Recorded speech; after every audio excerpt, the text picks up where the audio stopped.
Bismillahirrahmanirrahim. Assalamualaikum warahmatullahi wabarakatuh. Terima kasih untuk kesempatannya. Waalaikumsalam warahmatullahi wabarakatuh. Eh,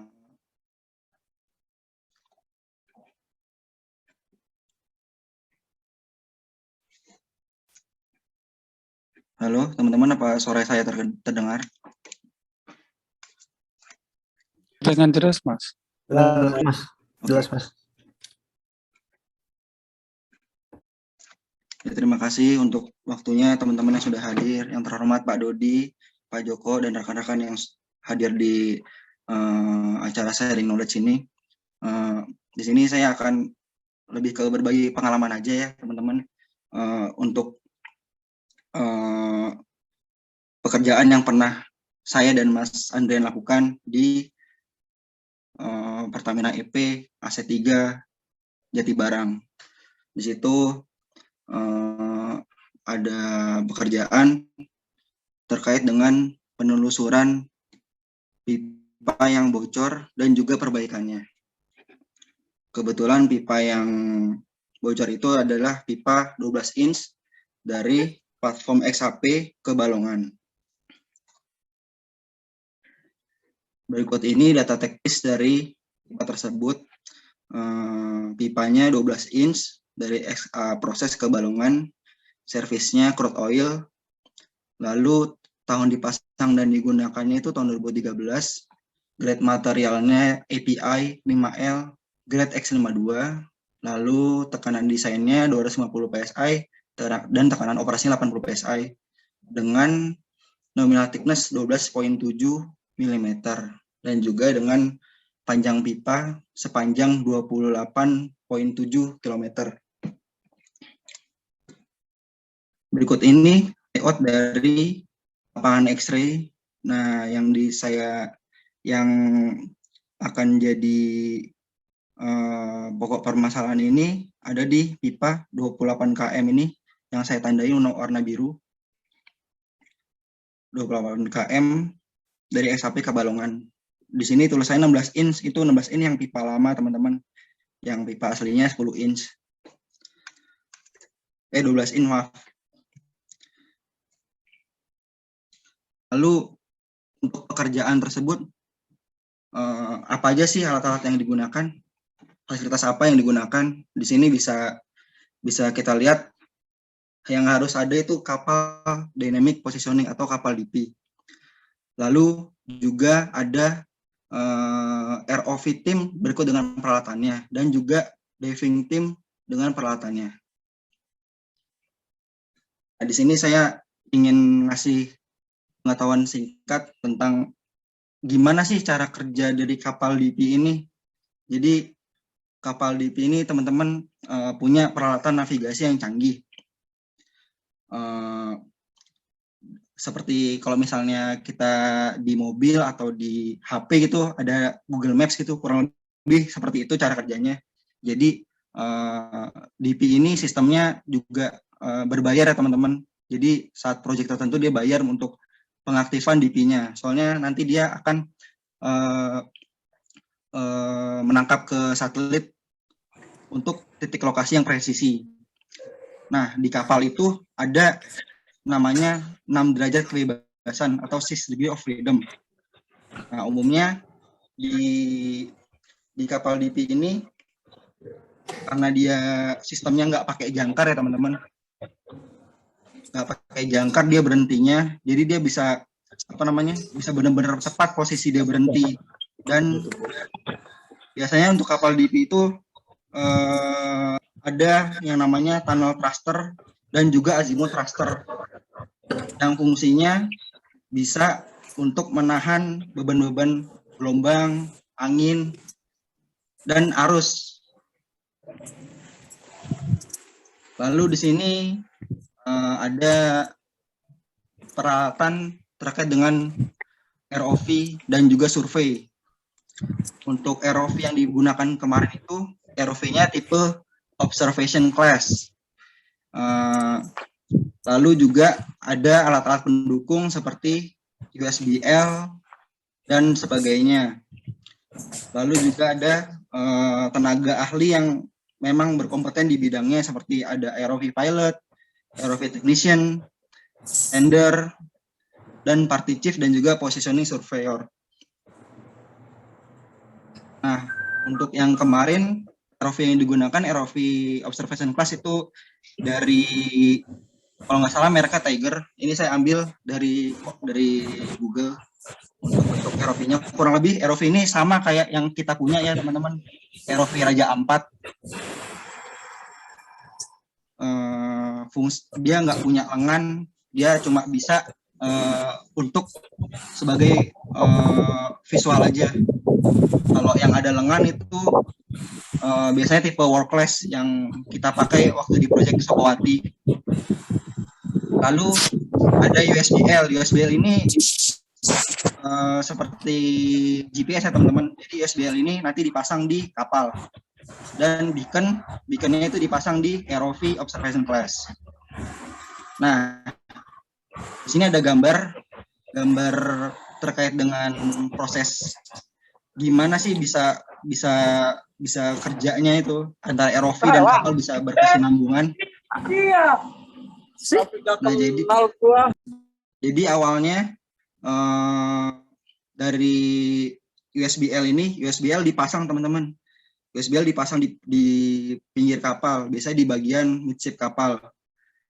Dia dipasang, setelah dipasang, lalu di ROV juga dipasang beacon yang ini, warna merah ini, dipasang, lalu dilakukan kalibrasi bersamaan, sehingga antara pergerakan kapal dan ROV ini bisa dibaca di layar monitor yang sudah terintegrasi.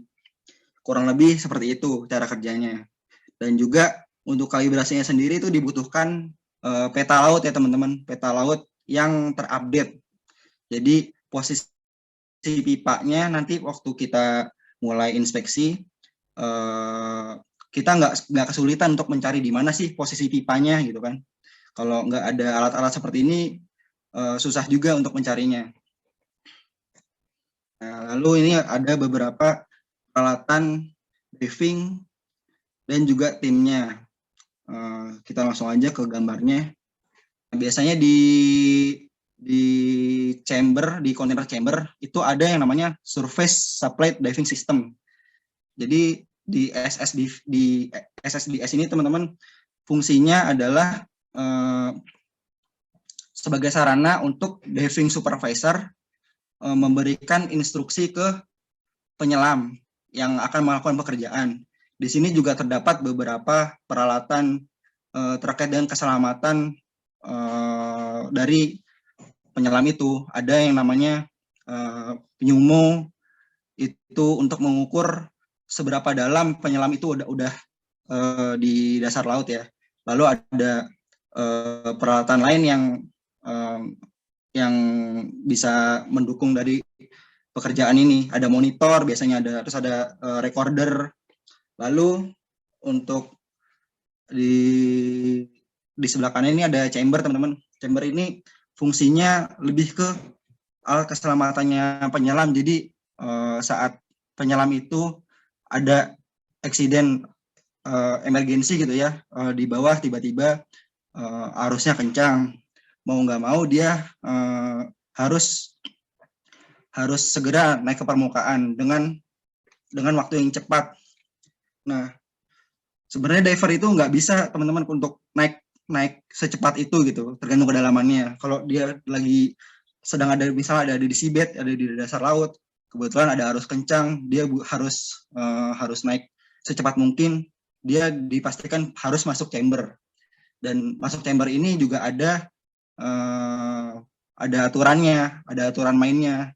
Dia udah di kedalaman itu sudah berapa lama, dan juga nanti ada petugas yang mengontrolnya dari luar.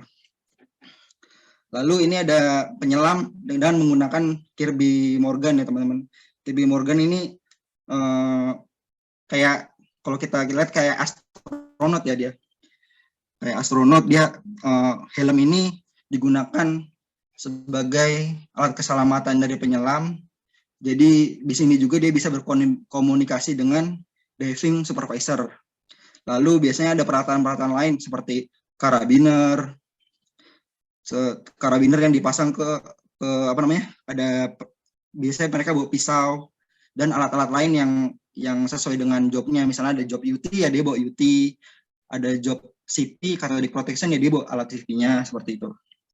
Lalu di sini ada launching and recovery system atau LARS. Jadi LARS ini fungsinya sebagai alat untuk peluncuran dari penyelam. Jadi nanti penyelam akan masuk ke dalam cradle-nya ini, lalu diturunkan pelan-pelan sesuai dengan instruksi dari diving supervisor. Berikut selanjutnya akan dijelaskan untuk inspeksinya oleh Mas Andrian. Ya, Assalamualaikum warahmatullahi wabarakatuh. Waalaikumsalam. Pak, teman-teman. Warahmatullahi wabarakatuh. Ya, saya akan meneruskan penjelasan slide dari Mas Dimas terkait inspeksi yang kita lakukan pada saat dari XAP platform menuju Balongan. Sementara ini kita lihat di sini dokumentasi yang kita temukan pada saat inspeksi menggunakan ROV, terdapat beberapa finding ya. Di sini bisa kita lihat pada KP 24.806 ditemukan adanya concrete damage yang rusak akibat debris. Debris ini merupakan terdapat adanya puing-puing yang memang menempel pada concrete damage ini berupa bisa metal, besi ataupun di sini juga ada jaring, ada fishnet juga. Selanjutnya juga ada di KP 24.686 ditemukan ada mechanical clamp. Memang di jalur pipa ini hampir banyak kita temukan mechanical clamp pada pipa yang memang sudah terpasang dari inspeksi sebelumnya. Yang selanjutnya, coba tolong di next, Dim. Di KP 24.514 kita menemukan titik kebocorannya, Pak. Di sini bisa kita lihat tumpahan oil spill-nya itu mengenai dari kamera ROV, sehingga jalur penelusurannya juga sedikit terhambat. Tapi setidaknya kita sudah mengetahui lokasi titik kebocorannya ada di mana. Ya, next, Dim. Selanjutnya langkah-langkah yang kita lakukan yaitu menginvestigasi terkait kebocoran yang ada di KP 24.514. Yang pertama, menyiapkan tim diver berupa pre-dive check untuk personel yang akan turun ke bawah. Selanjutnya, diver di dalam laut melakukan pekerjaan beberapa seperti menentukan atau menandai area kebocoran tersebut ada di mana. Bisa kita lihat pada gambar di samping. Di situ terdapat lubang pada pipa yang memang ditemukan adanya kebocoran. Dan yang kedua, melakukan FJC removal atau field joint coating dan juga airlift. Selanjutnya, melakukan pengukuran lubang ataupun titik kebocoran pada pipa tersebut yang nantinya akan ditandai menggunakan maljob. Maljob ini untuk mengetahui dimensi dari lubang pada pipa tersebut. Kebetulan ini berada di area jam 11 pipa.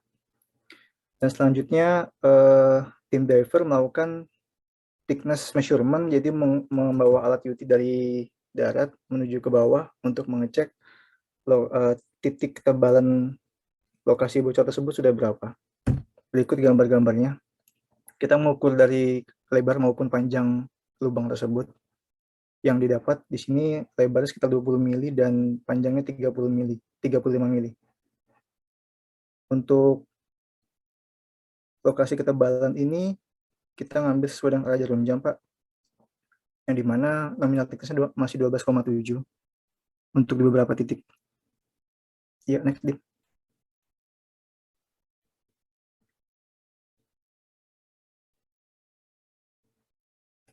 Jika sudah melakukan investigasi terkait lokasi kebocoran, langkah selanjutnya yaitu melakukan maintenance repair ataupun perbaikan pada pipa di lokasi tersebut.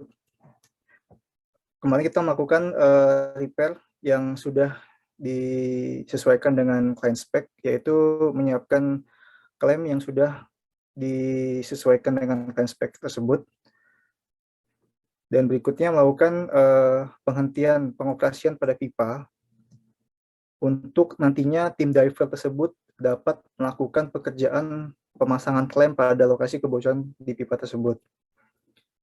Langkah pertama yang dilakukan oleh diver yaitu memasukkan plug dan kemudian memasang klem dan juga mengencangkan baut pada pipa. Dan berikutnya dikencangkan juga bracketnya. Jika semua itu sudah terlaksana, selanjutnya menginformasikan kepada tim operation platform untuk memulai start pressurizing secara perlahan belum mencapai operating pressure untuk mengetahui apakah sudah pipa tersebut sudah ada bocor atau tidak. Dan selanjutnya diver melakukan visual check pada klem. Berikut gambar-gambar klem yang kita lakukan pada saat kebocoran. Di sini bisa dilihat terdapat adanya bantalan klem ya.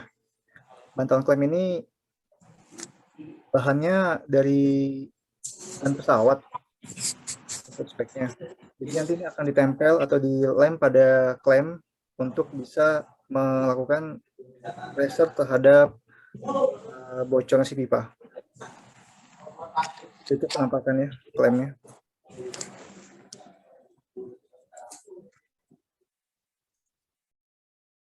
Ya, ini klem yang akan dipasang pada pipa yang mengalami kebocoran tersebut.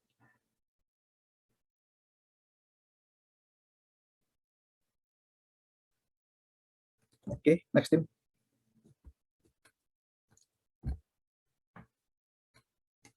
Ya, mungkin itu yang bisa kita tampilkan terkait pengalaman pekerjaan yang kita kerjakan pada saat di platform XAP menuju Balongan. Jika ada yang ingin ditanyakan ataupun ingin dibahas, dipersilahkan.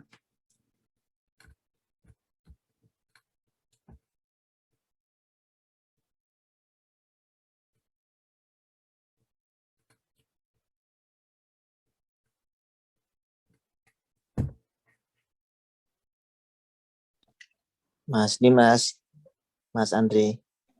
Ya, Mas Galuh, Mau tanya Mas. silakan Mas. Nah, untuk perbaikan pipa kan menggunakan klem itu biasanya bersifat temporer ya. ya. Itu diperbolehkan sampai berapa lama Mas?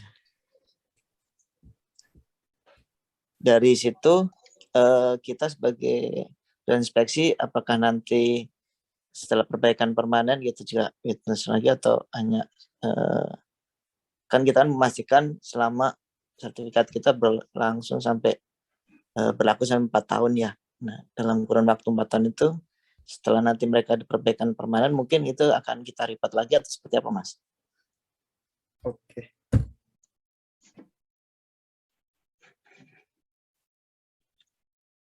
Oke, Mas Galuh, saya coba bantu jawab ya, Mas.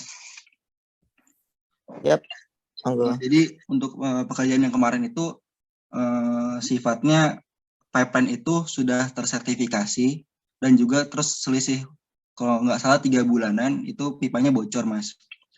Lalu kita dapat PO lagi dari El Nusa. El Nusa minta kami untuk witness daerah-daerah yang bocor-bocor itu. Lalu di situ juga kita sudah bilang kalau misalnya klaim itu sifatnya temporary dan harus secepat mungkin dilakukan penggantian yang permanen ya Mas. Namun dari Pertamina kemarin bilangnya emang cuma sebentar aja ini temporary aja soalnya akan ada proyek untuk penyisipan pipa baru untuk menggantikan pipa-pipa yang sudah banyak klaim itu. Jadi untuk yang tadi ditanyain apakah nanti mesti witness lagi, mungkin nanti kalau misalnya ada inspeksi lagi, ya kita witness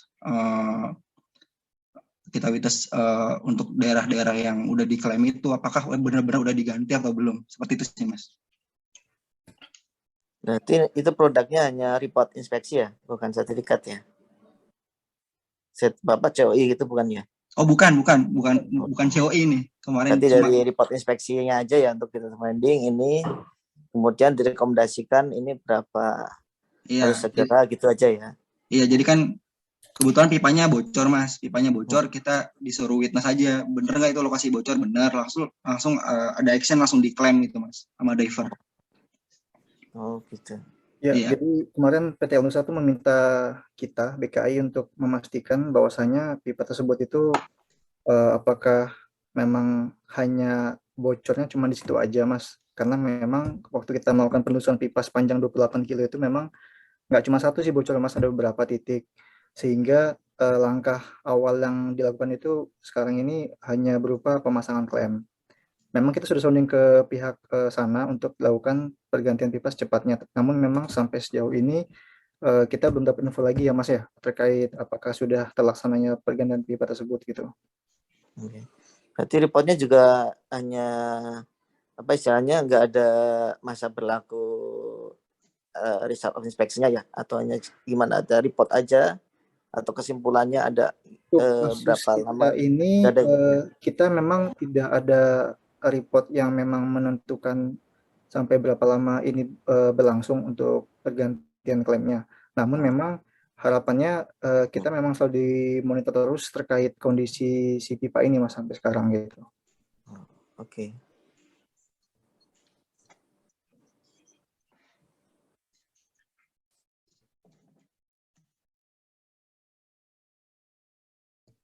Gimana Mas, ada yang kurang puas dengan jawabannya atau masih ada yang bingung? Cukup mas, cukup mas.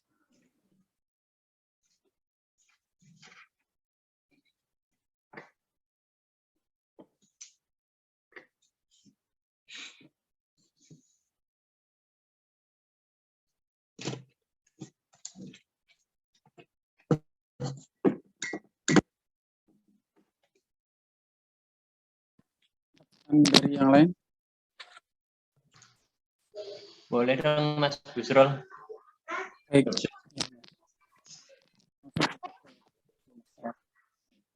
Halo Mas Dimas.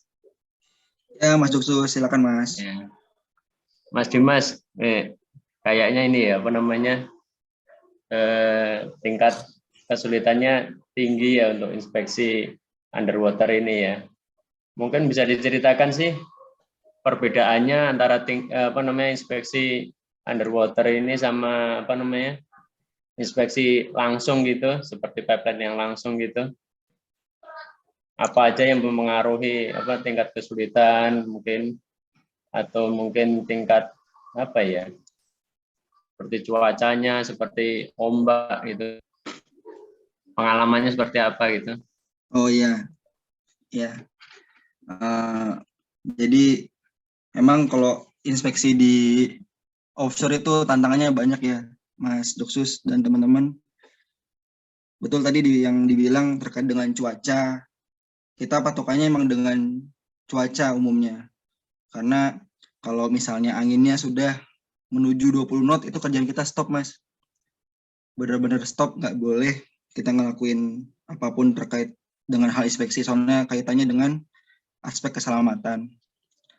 Nah, di samping itu juga problemnya lagi terkait dengan peralatan, Mas. Jadi karena peralatan ini umumnya dari listrik ya, sering terjadi misalnya ROV-nya itu error atau malah blackout, jadi nggak bisa ngapa-ngapain lagi dan perlu dilakukan perbaikan lebih lanjut Mas, yang waktunya pun sendiri bisa makan waktu lama, bisa 1 harian sampai 2 harian. Itu udah yang paling lama sih menurut saya, dari pengalaman saya sampai 2 hari itu pernah untuk perbaikan ROV aja seperti itu. Lalu juga untuk penyelaman sendiri juga terkadang ada peralatan yang rusak terkait dengan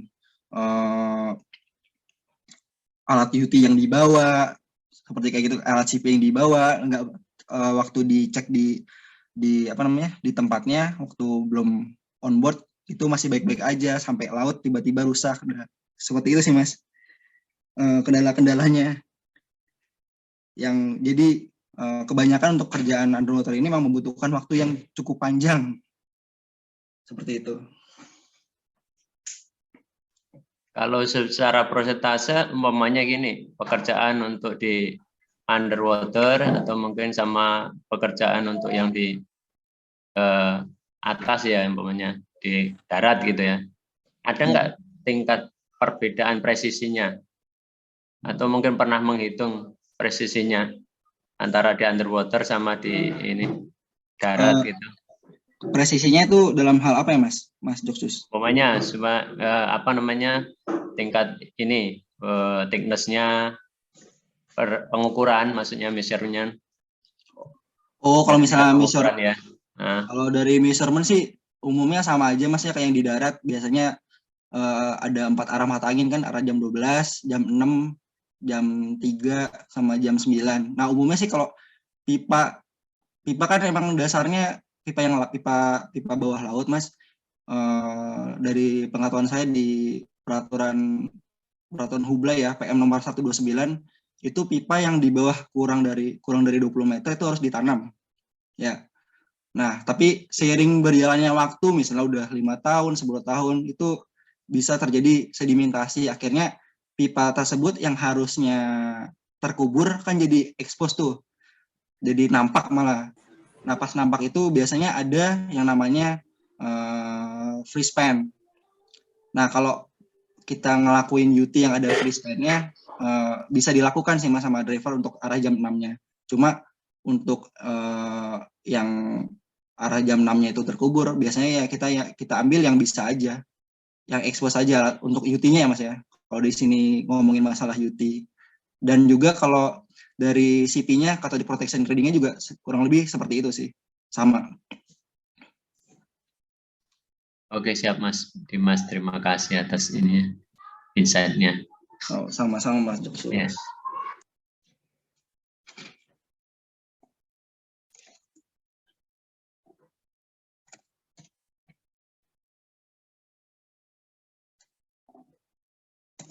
Ada lagi ya, teman-teman? Coba Pak Ibu. Yang lainnya? Mas, nanya dong. Kalau kerjaan Ya, Mbak. ROV, orangnya nyemplung juga nggak sih? Oh, kalau ROV-nya aja Mbak yang nyemplung Mbak. Jadi ROV-nya diluncurin dari atas. Itu kalau Mbak Irma tadi ngikutin ada yang namanya LARS tadi, Launching and Recovery System. ROV-nya diluncurin dari atas, lalu ada monitor di atas kapal itu Mbak. Jadi kita mantaunya dari situ dan ada kemudi ROV-nya juga. Oh iya, maksud aku takutnya nyangkut di mana gitu, akhirnya nyangkut nih, nyemplung, akhirnya benerin dulu kameranya gitu enggak ya? Oh iya itu emang sering kejadian yang kayak gitu-gitu. Iya, Kadang ada. kadang di bawah tuh ada kayak fishnet Mbak. Fishnet tuh kayak jaring nelayan gitu ya. Itu jaring nelayan tuh pasti sering banget nyangkut di ROV-nya, entah di kameranya atau di propellernya atau penggeraknya ya. Berarti Penggerak dari- inspektornya nggak nyemplung ya? Oh enggak, kita ngeliat dari monitor aja Mbak. Mas, itu kompetensinya di bawahnya Hubla, Kemenaker atau dari mana sih kalau ROV itu? Kalau ROV setauku ya Mbak, yang aku tahu untuk ROV pilot itu dia biasanya by equipment-nya. Jadi misalnya belum, setahu saya nggak ada sertifikat yang dari kayak Hubla-nya gitu Mbak, setahu saya Mbak ya. Oh, dia nggak ada surat keterangan kayak pipeline dari, kan ada dari Biga. Iya, dia nggak ada, dia lebih dari ke sertifikat yang diperoleh dari di mana dia beli alat ROV itu, seperti itu. PP aja, keluarin. Ya kayak misalnya ROV kita yang Raja Ampat kan kita juga ada pilotnya Mbak, kalau saya nggak salah ingat ya Mbak. Ada Pak Toga kalau nggak salah. Itu dia juga punya sertifikat pilot yang diterbitin dari perusahaan tempat kita beli ROV Raja Ampat, seperti itu. Oh, berarti swasta ya? Bukan di bawahnya kementerian atau Hubla atau lain-lainnya ya? Iya Mbak, seperti itu Mbak. Kalau ROV pilot setahu saya kayak gitu. Berarti kalau misalnya suket-suket gitu keluar juga nggak sih? Terus yang approve siapa ya? Yang approve apa Mbak? Suket-suketnya, yang ROV gitu. Suket. Keterangan maksudnya, Mbak? Enggak ya? Report aja tadi ya dibilanginnya ya? Iya, biasanya emang produknya report Mbak, report visual. Oh. Report visual. Nah, kita sebagai pipeline inspector yang melakukan review atau mengetahuinya gitu Mbak. Jadi nggak ada kayak coin atau gitu, tetap nggak keluar ya? Kalau kemarin proyek yang kita presentasikan ini emang nggak ada produk coy-nya, Mbak. Produk coy-nya tuh di proyek yang sebelumnya lagi. Oh, tapi bisa ya keluar coy gitu ya. Beda Cuman nggak ini bisa kan keluar.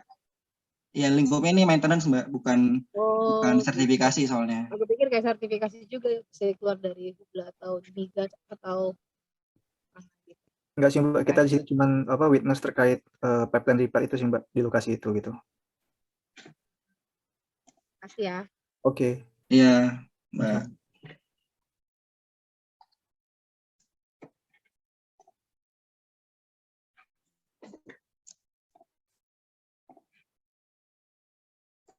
Ada yang lain lagi?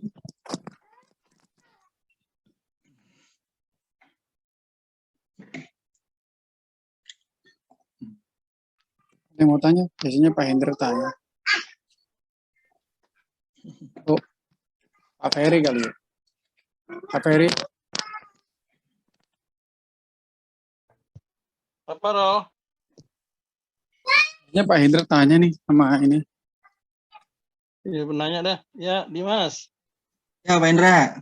Kalau kerjaan resertifikasi, skopnya itu boleh nggak kita inspeksi juga, harus sertifikasi juga gitu, kalau di underwater ini? Gimana, Pak? Aku kurang jelas, Pak. Enggak, Maaf. kalau ada tadi kan Irma kan tanya, kalau ada sertifikasi pipeline ya, Ya, berarti kan produknya coy tuh. benar, Pak.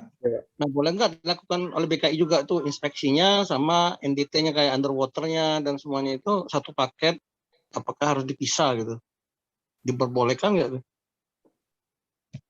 Kalau yang saya tahu sih, Pak, biasanya kan dari perusahaan misalnya kayak kemarin Pertamina IP untuk proyek di Sukawati, Pak, itu kontraknya gabung, Pak, untuk kerjaan sertifikasi dan inspeksinya terkait, terus juga sama kayak sewa kapal atau pihak ketiga lain, Pak, seperti underwater-nya untuk penyelam dan juga NDT UT divernya, Pak, seperti itu, Pak. Jadi kontraknya bareng tapi bukan kita juga yang ngerjain, jadi itu lingkup kita cuma sertifikasi, nanti untuk kayak misalnya yang UT bukan kita tapi dari subkon kita, seperti itu, Pak. Ya artinya kita cuma visual ya. Ya Iya, artinya Pak. visual sama itu. Ya yang lain pihak ketiga ya. Iya, Pak, seperti itu, Pak. Enggak, maksud saya sebenarnya gini, kalau di peraturan sekarang ini kan inspeksi NDT itu kan boleh oleh BKI, boleh juga kan. Kalau di darat ya. Artinya NDT itu bisa dilakukan oleh BKI, nggak harus di pihak ketiga gitu. Oh, iya, Pak. Persoalannya kan kalau underwater kita nggak punya kualifikasi itu kan. Betul, Pak, betul, Pak. Ya, oke. Ya, makasih Dimas. Sama-sama, Pak Indra.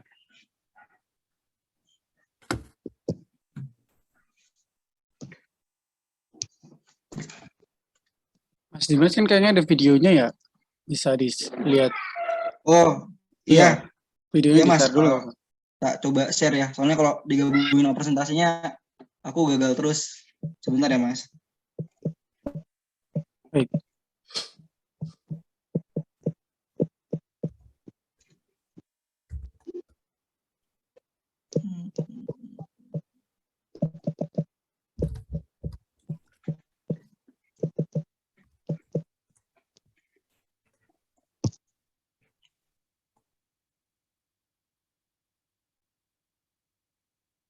Ini waktu pengecekan klaim dengan menggunakan ROV.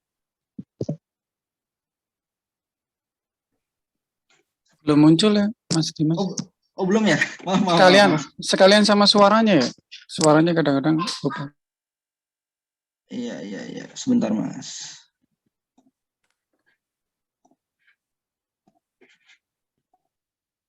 Udah muncul belum, Mas? Sudah.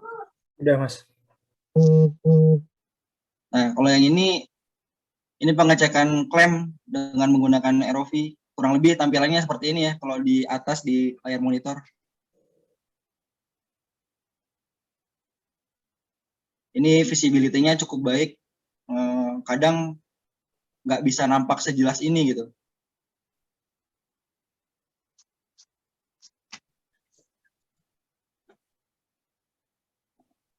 Lalu ada Terus ini Dimas, ROV ini kalibrasinya siapa ya? ya Pak, kalau ROV aku masih belum update Pak untuk sistem kalibrasinya Pak. Tapi biasanya kalau untuk peralatan kayak gitu yang itu Pak, perusahaan yang buat Pak biasanya dibuat kayak compliance certificate gitu Pak.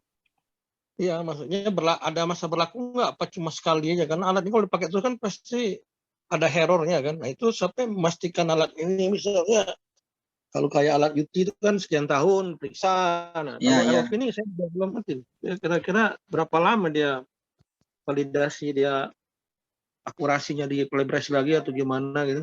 Iya, kalau ROV kan sebenarnya kayak mobil aja Pak ya. Di situ ada alat-alat yang mesti bisa diganti gitu kan Pak.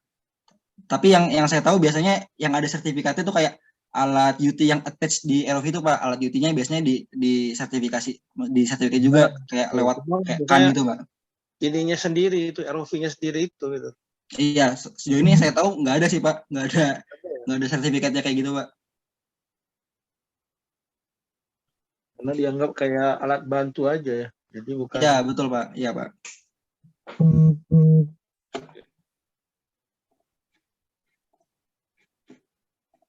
Terus kalau user biasanya minta ROV itu apa speknya yang difokuskan user itu? ROV itu harus gini-gini itu apa yang dia fokus ke situ? Cuma tipenya aja, bisa gini, harus bisa muter gitu itu aja. Oh sebentar Pak, saya coba share ada standar untuk ROV Pak, ada Norsok sebentar ya Pak, saya coba share.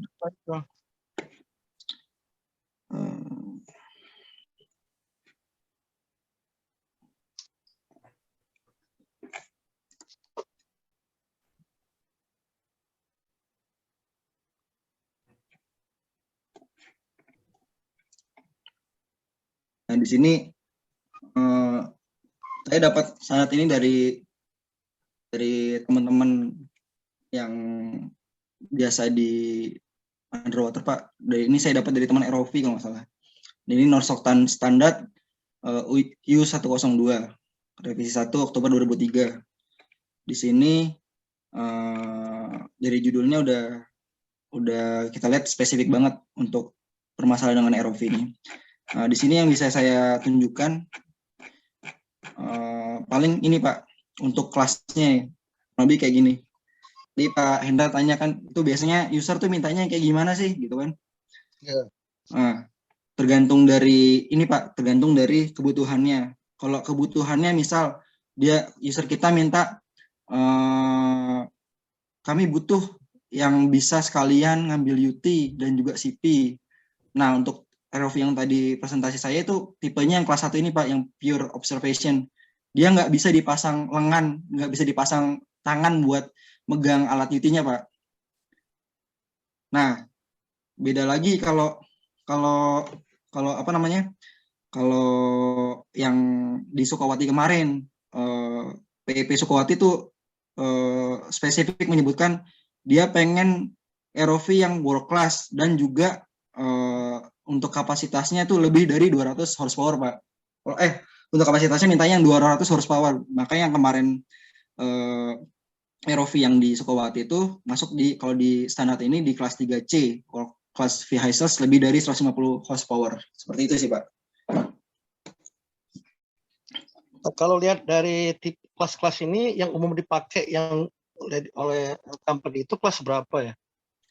Yang sering dipakai lah. Yang sering dipakai biasanya mereka mintanya yang kelas 3C malah Pak, yang 200 horsepower. Kelas 3 ya? Kelas 3C ini Pak. Ini ada lengannya? Ada lengannya, ini saya coba share fotonya ya Pak ya, foto ROV-nya.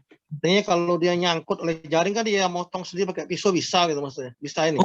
Oh enggak Pak, kalau nyangkut biasanya ya kita matikan, langsung kita recovery ke atas, lalu kita copot sendiri Pak itunya, bagian-bagian yang nyangkut. Maksudnya ada lengan itu, yang satu lengan kan di pipa laut kan biasanya udah ada tumbuh marine growth-nya Pak. Nah, lengan kiri itu megang alat brushing-nya Pak, buat ngebrush, buat bersihin marine growth. Nah, yang sebelah kanan itu alat UT-nya. Seperti itu Pak. Ya, saya pernah underwater itu di Laut Jawa itu pada saat kena jaring itu dia ROV itu dikasih pisau dia bisa motong itu gitu, nggak perlu penyelam kecuali yang ringan-ringan ya, kecuali yang memang belitnya itu harus pakai penyelam itu maksud saya.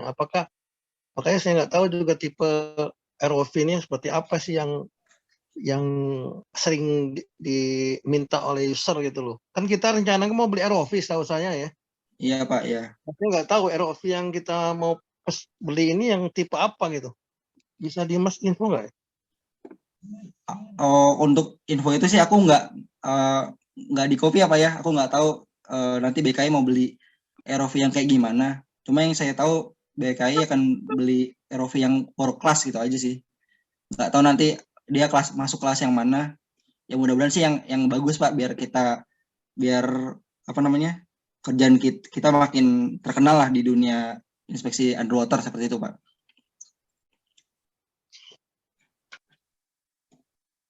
Terus kalau ROV ini kan pasangannya sama operator. Operatornya itu apakah dia qualified hanya untuk alat itu atau bisa pakai untuk lain itu loh. Kan ada kalau alat kayak kita pakai CFM atau apa itu kan dia harus dengan alat itu, dengan alat lain atau LRUT itu misalnya harus merek ini, merek lain nggak bisa. Nah, apakah LRUT seperti itu gitu operator nanti itu? Kurang lebih sama Pak. Jadi biasanya, nah ini udah muncul belum Pak gambaran nih Pak ROV-nya. Ini ROV-nya punyanya IKM Subsea. Tipenya Merlin P318 WR 200 horsepower Pak. Nah, pilot-pilot kemarin, iya Pak. Ini kelas 3C. Ini kelas 3C Pak masuknya. Oke. Nah, di sini kemarin saya sempat diskusi juga sama ROV pilot yang ngemudiin Merlin ini. Ya jadi mereka emang khusus di trainingin untuk ROV ini aja Pak. Jadi ya, untuk kelas yang lain dia nggak bisa gitu, cukup hanya untuk kelas 3C yang alat ini gitu ya. Iya, jadi biasanya mereka pun udah punya pengalaman di ROV yang tadi yang kelas 1 Pak, yang observer. Dia biasanya dia juga bisa ngemudiinnya, soalnya lebih mudah. Kalau yang kelas 3C ini kan lebih susah Pak, terkait dengan bobotnya, terus juga handling setirnya tuh feel-nya beda, kata mereka sih seperti itu. Ya, apakah nanti pilot yang kelas 3C ini otomatis qualified untuk kelas di bawahnya gitu? Kurang lebih itu bisa seperti itu sih Pak, teman. Mereka biasanya butuh belajar lagi, butuh training lagi, karena secara fungsinya sebenarnya sama aja. Cuma paling tombol-tombolnya aja yang berbeda Pak. Ya, nggak, maksud saya kaitan sama klien nih, atau akhirnya bisa nggak seperti itu, atau dia harus punya sertifikat lagi untuk alat yang itu gitu loh. Oh, itu berarti ini punya satu paket nih sama alat. Iya, satu paket bisa. Pak, ya. Nah, itu Iya, jadi saya. yang Pak Enda tanya sih saya belum sampai situ Pak, pengetahuan saya Pak. Pilotnya qualified untuk ini Merlin W200. Ternyata dia dipakai untuk kerja yang lain, istilahnya dengan alat yang lain mereknya, kan otomatis dia ya kalau kita si alat UT kayak itu kan sama aja bisa, tapi kayaknya kalau ini apakah seperti itu? Iya Pak, ya. Dia harus training lagi gitu kan dengan alat itu gitu. Iya. Jadi kalau yang saya tahu Pak dari IKM ini, dia emang mentrainingkan pegawainya atau pilotnya langsung di perusahaan ini, tempat produksi Merlin ini Pak. Jadi mulai dari awal, masih pretelan rangka, pemasangan kelistrikan dan instrumen lainnya, itu mereka belajar kurang lebih kalau nggak salah 6 bulan sampai 1 tahun Pak untuk belajar tentang dia pilot merangkap mekanik kan berarti. Iya, emang rata-rata merangkap Pak. Jadi kalau yang awal-awal tuh yang masih jam terbang rendah, mereka disebutnya pilot technician Pak. Tapi kalau udah yang jam terbang tinggi, dia disebutnya ROV supervisor. Beda. Ilmunya kan beda. Mekanik rusak kan, kalau pilot itu kan untuk visual kan ilmunya beda. Jadi makanya maksud saya itu yang pilot untuk khusus visual itu kan beda dong sama yang untuk mekanik gitu. Iya, nah sebenarnya kalau ROV sendiri Pak untuk yang visual ini ya tugasnya mereka emang sebenarnya untuk nyetir aja Pak. Untuk nanti terkait dengan hasil visualnya biasanya ada inspektor lagi Pak, namanya inspektor 3.4U CSWIP Pak, dari CSWIP Pak. Itu yang dia ngomong di video Ya, diterjemahkan ya di- itu yang orang yang commenting Pak. Dia harus punya kualifikasi CSWIP 3.4U. Wajib itu Oh, biasanya. berarti beda, dia visual. Jadi ini operator namanya, bukan Iya. ini ya. Operator Operator Pak, ROV. lebih ke operator Pak, ya. Kurang Ya, lebih. artinya kan mungkin banyak teman-teman nggak kan dia pikir operator ini bisa visual, padahal kan beda Oh iya iya kualifikasi Pak, ya. Ya. maksudnya. Iya. Jadi yang visual tuh sendiri ada ilmunya sendiri, yang operator ini khusus untuk alat gitu. Iya, betul Pak, sendiri-sendiri Pak untuk disiplin ilmunya. Berarti yang mengarahkan operator tuh yang katakanlah yang visualnya itu apa sih istilahnya? Saya nggak tahu istilahnya apa kalau di underwater. Kalau kita kan kayak welding inspektornya atau kualifikasi inspektor apa. Nah kalau ini apa istilahnya inspektornya underwater kali itu ya? Iya Pak. Apa istilah? Ya itu Pak yang saya bilang tadi, CSWIP 3.4U, U-nya itu untuk underwater Pak. Jadi di CSWIP kan ada CSWIP 3.0 itu untuk apa namanya? Untuk visual biasanya. Lalu sampai yang terakhir tuh 3.4U yang saya tahu apa ya? 3.4 underwater. Jadi emang dia udah berkompetisi. 3.4 itu underwater ya? Iya Pak. Kalau 3.3 apa ya?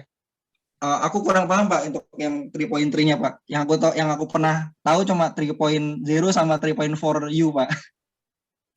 Enggak, saya kalau 31, 32 tuh ngerti, 33 tuh enggak tahu. Oke. Ya, makasih Mas. Iya sama-sama Pak Indra.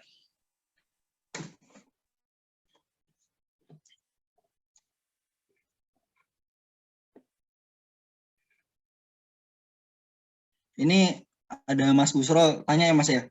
Di proyek kita yang pakai maksudnya alat ROV Raja 4 Mas maksudnya Mas. Mas Busro? Iya, Mas. Oh ya, jadi teman-teman nih ada pertanyaan dari Mas Busro. Jadi kita kan punya alat ROV sendiri itu ROV Raja 4. Mas Busro tanya alat kita kemarin sampai kedalaman berapa gitu.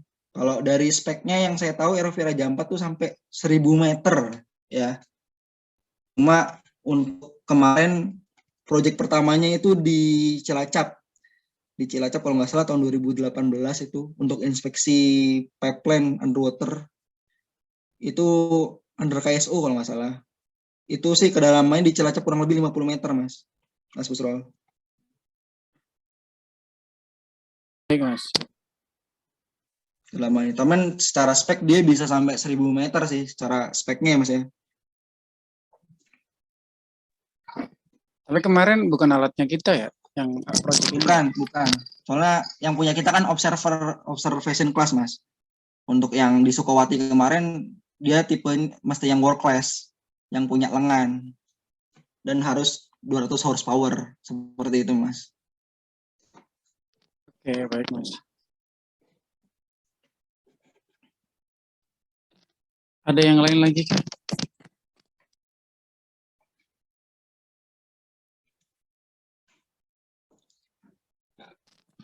Tidak ada, biar lanjut yang kedua ya.